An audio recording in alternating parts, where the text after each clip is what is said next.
నాకు ఇప్పటికి ఒకటే విషయం అర్థం కాదు ఏంటంటే, అమ్మాయి తల్లిదండ్రులు ఉంటారు చూసిరా, అబ్బాయికి హైదరాబాద్లో సొంతం ఇల్లు ఉందా, సొంతం కారు ఉందా, ఎన్ని ఎకరాల పొలం ఉంది, ఎంత జీతం వస్తుందని అడుగుతారు.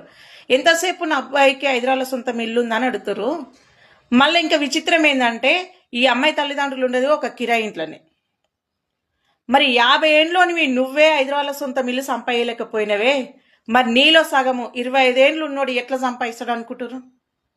సొంతం కారే మీరు కొనలేకపోతున్నారు, మరి అబ్బాయి ఎట్లా కొంటాడు అనుకుంటున్నారు?